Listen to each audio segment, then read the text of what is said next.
And it happens like that. It happens in an absolute instant. When we decide to make a decision to change our lives, it happens. And we change our lives, and we focus on the positive. Now, is that simply enough? I wish it were. But it's not. There are a few more other steps that we need to take. Through language of thought, we change one of the most critical and one of the most important aspects of getting over depression and getting out of depression. And that is, we change our belief system. See, I believe that everything that happens to us in this world, everything that we accomplish or things that we don't accomplish, and things that we are unable to do, come down to one simple fact, one simple ingredient, and that is our belief system. What's been internally programmed into our minds that allows us to either achieve or not achieve. And that is something, a belief system is something that it's so internal it doesn't even require thought. We know it's true.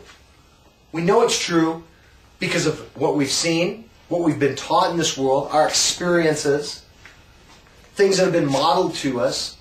Those are all the things that come back into our belief system. And when we channel those beliefs into daily life, we either succeed or we don't succeed. There's no gray area. The beliefs control what we do, where we go. They control everything about us. So in order to get out of the depression, we have to change what it is that we believe about depression. We have to believe that we don't deserve this. We have to believe that we're living the best possible life that we can live today. We have to believe beyond a shadow of a doubt that this is the time for us to accomplish greatness. And we have to program that in, deep into our subconscious mind. We have to program that into our minds. And once we believe that, we can move forward. And that goes all the way back to the beginning.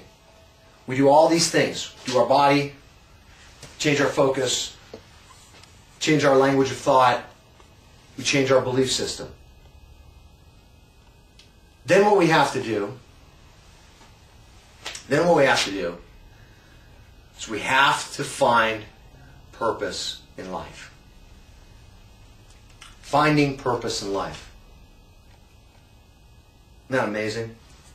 How many of us go through life without any purpose? A bunch of us. Now I believe, and again, your purpose could be whatever it is. Whether you want to raise 5 kids, you want to raise 10 kids, you want to put $1 million in the bank, you want to start your own company, whatever that purpose is in life that drives you, by all means pursue it. For me, it's not about self-fulfillment, things that I have to do for me. For me, it's about doing things for others. When I'm able to give back, that's when I find fulfillment, and that's when I find purpose. This is my purpose, doing this. Doing seminars, talking to people, helping them live the best possible quality of life that they can live. That's my purpose in life. Every single person out there has that purpose, and every single person out there needs to find that purpose.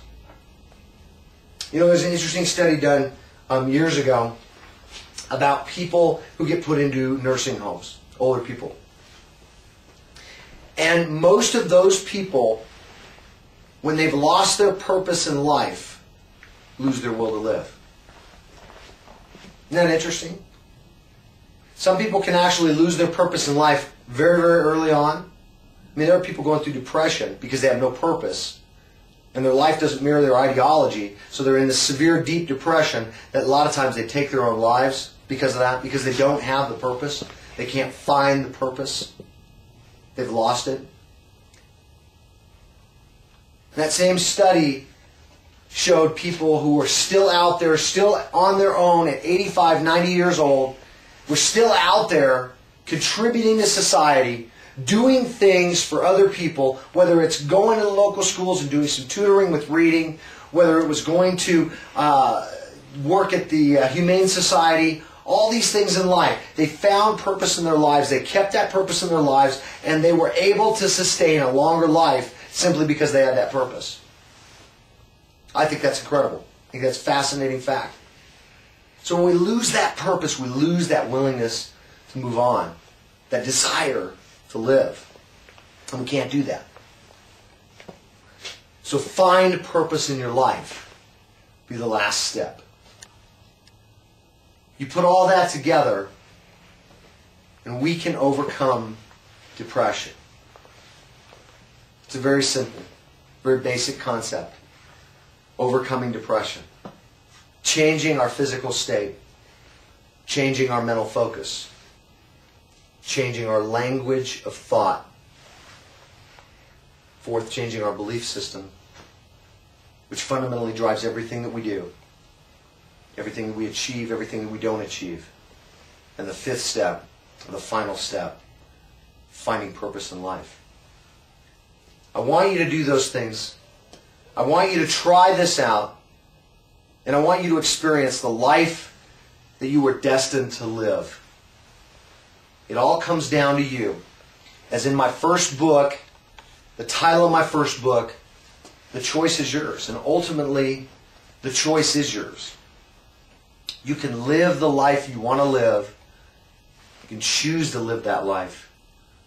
Or you can choose not to. I thank you very much for coming out today. Appreciate having you here. And don't forget, come visit me at my website. We have free success coaching there. Thank you very much for your time.